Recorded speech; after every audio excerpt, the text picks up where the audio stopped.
And Sam, this has to be subtle. Subtle. Got it. Welcome to Watch Mojo, and today we're counting down our picks for the top 10 things you missed in The Falcon and the Winter Soldier, Episode 1. Actually, crazy conspiracy theories. What's up with your gloves? I have poor circulation. Let's keep this between me and you. For this list, we're looking at the Easter eggs, references, and MCU callbacks you might have missed in this episode of the Disney Plus series. Since we will be talking about the episode in depth, beware of big spoilers flying your way.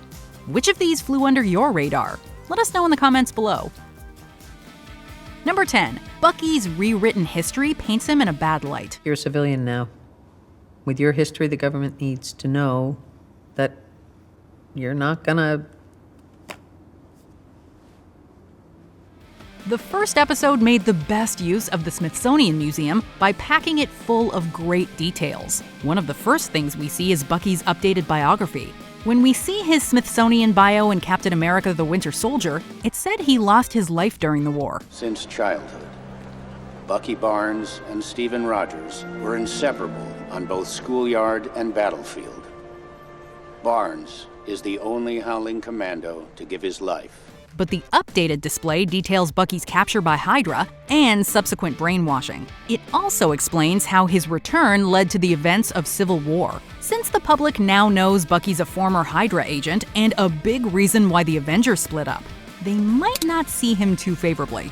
A bad public opinion could be the main reason he tries to keep his secret identity and metal arm a secret throughout the season premiere. What's up with your gloves? I have poor circulation. Number 9. The Endgame plan and Cap's fate are kept under wraps. I do gotta ask you though, because online there's just been a lot of stuff about Steve. Actually, crazy conspiracy theories. Most Marvel fans could probably recite the Endgame plan by heart. The Avengers had to go back in time, pick up the Infinity Stones, and use them to restore the lives lost in the snap. But the Smithsonian display in the first episode keeps the plan extremely vague. The most likely explanation is that the Avengers didn't want people knowing they could travel through time. I believe the most likely outcome will be our collective demise. Not if we strictly follow the rules of time travel. Their willingness to keep their timey-wimey shenanigans under wraps would also explain why the display says Cap retired after Tony Stark sacrificed himself. But while the public isn't asking questions about time travel, people are still asking questions about Steve. Will the Avengers ever come clean about Endgame's events, or will they let people believe Steve is chilling in space? Some people, they think that he's in the secret base on the moon, looking down over us. Number 8. Captain America issue number 1. So today we honor Steve's legacy, but also we look to the future. We're taking one last trip to the Smithsonian to point out one of the best Easter eggs in the premiere episode. On the wall dedicated to Captain America, we can spot his very first comic. The image of the Star-Spangled Man punching Hitler is the same iconic cover that was published in March 1941. This cover is also a hilarious callback to the time Steve had to pretend to punch an actor playing the historical villain to raise money for the war effort. And I understand you're America's new hope.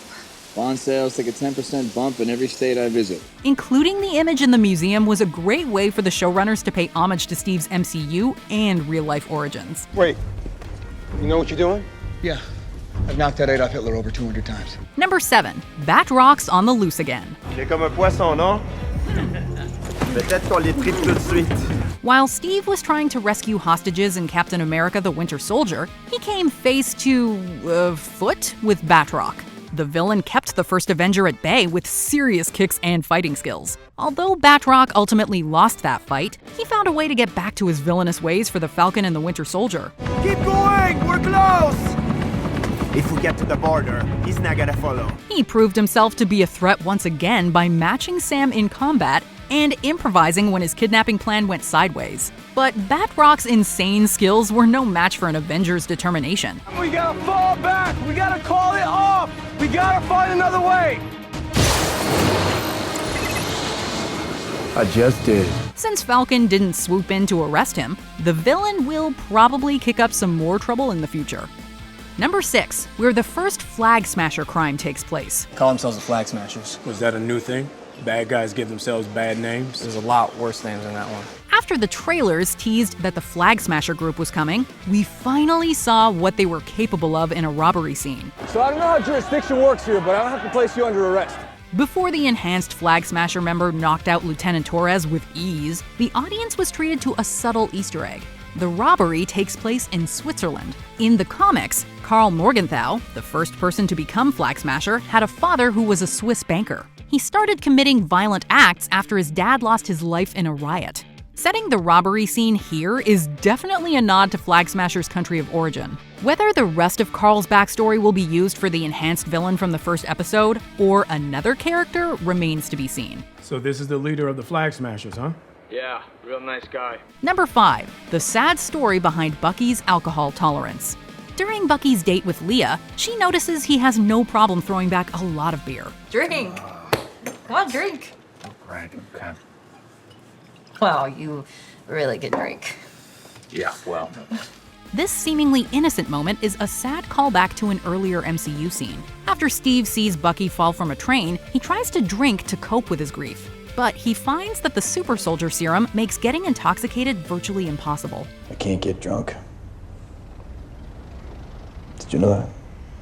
Your metabolism burns 4 times faster than the average person. Since Bucky was injected with a similar formula, we can only assume he can't get drunk either. This small detail may be something that makes the former Winter Soldier feel a little less human than everyone else. No matter how much he might want to escape his past, reminders of who he was forced to become keep appearing in his new life. This is new for me.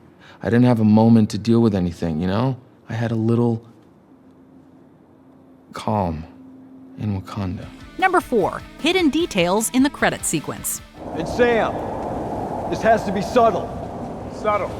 Got it. Audiences were treated to a ton of Easter eggs when the credits rolled.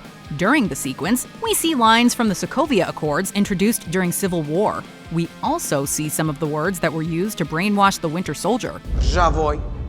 Stop. Zinadziet. Stop. But it was the phrase power broker watching that really gave us pause. This ominous statement appears above mysterious blue vials that look like super soldier serum. In the comics, a villain named Power Broker experimented on humans to give them abilities like super strength. If he's on the show, he may have used those blue vials to give people like that enhanced Flag Smasher member superpowers. And if Power Broker is around, do Sam and Bucky know about him? Wait, you don't think he could be a... Look, I'll circle back to you. Let's keep this between me and you. Number 3. Bucky's list contains major villains. Okay. I crossed the name off the list of my amends yesterday. Don't worry. I used all your 3 rules. When Bucky was talking about making amends, we saw him keeping a list of names. Since he wasn't courteous enough to write full names, we'll just take a couple of wild guesses. A. Rostov could refer to Colonel Andrei Rostov, aka Red Barbarian. In the comics, this Russian-born citizen led a big organization of spies. Given Bucky's complex history with the country, he might have run into Rostov while he was the Winter Soldier. While it's unknown if the Red Barbarian will appear, we know the H. Zemo on the list definitely will. An empire toppled by its enemies can rise again. But one which crumbles from within, that's dead. The villain infamously framed and brainwashed Bucky in Civil War. Judging by how Bucky made amends with another name on his list, his reunion with Zemo will probably be violent. Rule number 2. What was rule number 2? Nobody gets hurt. It's a big one. Then why isn't it rule number 1? Number 2. John Walker's possible secret. Join me in welcoming your new Captain America. A shocking scene revealed a man named John Walker was chosen to become the new Captain America. But if he's anything like his comic book counterpart, he might be hiding a dark secret.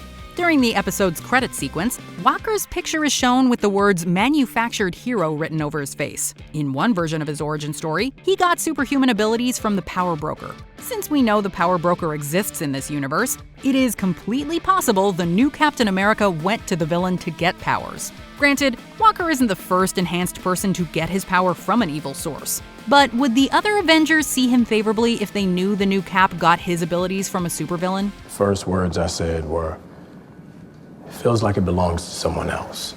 Before we continue, be sure to subscribe to our channel and ring the bell to get notified about our latest videos. You have the option to be notified for occasional videos or all of them. If you're on your phone, make sure you go into your settings and switch on notifications. Number 1. The Next Falcon. Was jetzt? Was sollen wir machen? Lieutenant Joaquin Torres gets a lot of screen time in the first episode. Throughout his debut, we learn that he's intelligent, close with Sam, and is willing to take risks for the greater good. His heroic qualities, Air Force training, and familiarity with Sam make him the perfect candidate to become the next Falcon. I thought you were supposed to be monitoring them online. I did, but sometimes you gotta get your hands dirty or a broken orbital. You're lucky that's all you got. While this may sound like a stretch based on one episode, Torres did have a history taking on the Falcon mantle in the comics. If Sam decides to become the next Captain America, we somehow doubt Bucky's gonna want to throw on the wings. But Torres seems ready and willing to take flight. But keep an eye on it. If anything gets serious, you let me know. No doubt. I'll track the online chatter, see what they're saying. Do you agree with our picks? Check out this other recent clip from WatchMojo, and be sure to subscribe and ring the bell to be notified about our latest videos.